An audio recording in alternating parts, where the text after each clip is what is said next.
শিক্ষক মহাশয় মরেও বেঁচে রইলেন। বিস্তারিত জানলে শ্রদ্ধায় মাথা নত হয়। পূর্ব বর্ধমান জেলার কেতুগ্রামে অঙ্গদানের সাক্ষী দেখেছে গোটা ভারত। একবার নয় বহুবার সফল অঙ্গদান হয়েছে বাংলায়। তবে এবার অঙ্গীকার মোতাবেক মরণোত্তর দেহদানের সাক্ষী রইল পূর্ব বর্ধমান জেলা। এক শিক্ষকের মৃত্যুর পর পরিবারের লোক তার নিষ্প্রাণ দেহ তুলে দিলেন বর্ধমান মেডিকেল কলেজ কর্তৃপক্ষের হাতে। এটা তো মানে একদিকে যেমন দুঃখ, বাবা আমাদেরকে ছেড়ে চলে গেছেন, তো এটা সেরকমই একটা একটা আনন্দেরও একটা বিষয় আমাদের কাছে যে বাবা একটা মহৎ কাজ করে গেছেন। হ্যাঁ, এটা যেটা সচরাচর কেউ করতে পারে না। হ্যাঁ, আর এর জন্য যেহেতু এটা গ্রাম অনেক সমালোচিত হতে হলো কিছুটা সময়, তা যাই হোক আমরা সেই সমালোচনার বিরুদ্ধে গিয়ে বাবার এই মানে দীর্ঘদিনের যে ইচ্ছা, এটাকে বিশেষ করে আমি তো বাবার কাছে বেশিটা থাকতাম, তো বাবা আমাকে এটা নিয়ে অনেকবার বলেছিল, হ্যাঁ, যে আমার মৃত্যুর পর যেন আমার দেহটা পুড়িয়ে ফেলা না হয়, হ্যাঁ, সেটা যেন কোনো মহৎ কাজে লাগে। এবং সেই বাবার ইচ্ছাটাকে আমরা প্রাধান্য দিলাম এবং এটাতে আমরা খুবই খুশি। এবং আমার বাবার আত্মার আমি মনে করি যে এতে বাবার আত্মা খুবই তৃপ্ত হয়েছে। বাবা দীর্ঘদিন ধরে চিন্তা ভাবনা করতেন যে শিক্ষকতা করতেন, সারা জীবন শিক্ষকই ছিলেন। বিনা পয়সায় অনেক ছেলেকেই পড়িয়েছেন, পাঠদান করেছেন।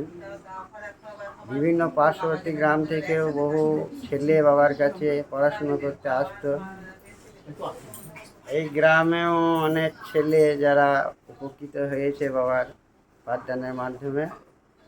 বাবার দীর্ঘদিনের ইচ্ছা যে আয়ু শেষ হওয়ার পরও যেন আমি কিছু করে যেতে পারি, তার জন্যে উনি চক্ষুদান এবং দেহদানটা করে গেছেন, যা ভবিষ্যতে ডাক্তারি শিক্ষায় প্রয়োজন হবে।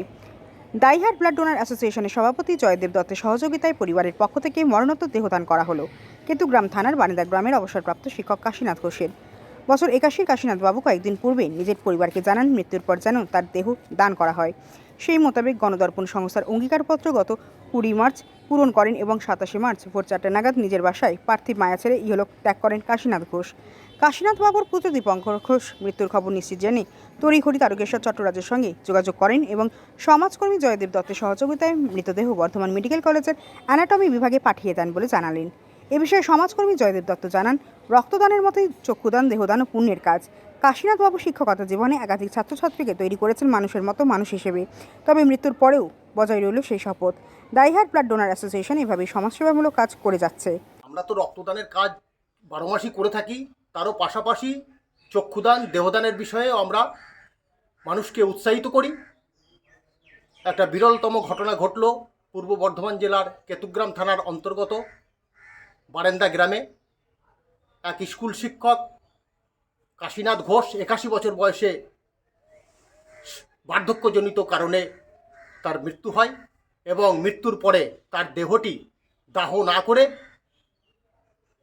তার দেহটিকে দান করা হলো বর্ধমান মেডিকেল কলেজের অ্যানাটমি বিভাগে। গণদর্পণ সংস্থায় তিনি অঙ্গীকারপত্র করেছিলেন তার দেহদানের জন্য।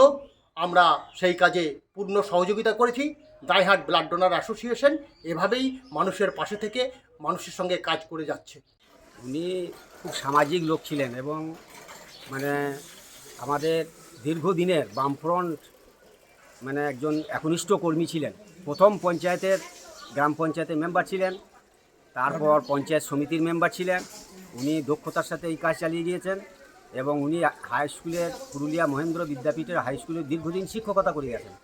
আর বিভিন্ন সামাজিক কাজের সঙ্গে উনি যুক্ত থাকতেন সবসময় এবং সবসময় গরিব মানুষের সঙ্গে, গরিব মানুষকে ভালোবাসা, গরিব মানুষের সঙ্গে মিশে থাকতেন। তাই উনি মনে করেছিলেন যে আমার দেহটা বা আমার এই দেহ দান করে আমি যদি অপরের মধ্যে জীবিত থাকি, আমার দেহটা দান করলে অন্য মানুষ যদি আমার দেহটা নিয়ে সে যদি উপকৃত হয়, তার যদি কাজে লাগে, সেই জন্য তিনি এই মহৎ কাজে। প্রতিনিধি মৃত্যুঞ্জয় যশের রিপোর্ট, সুন্দর বাংলা নিউজ।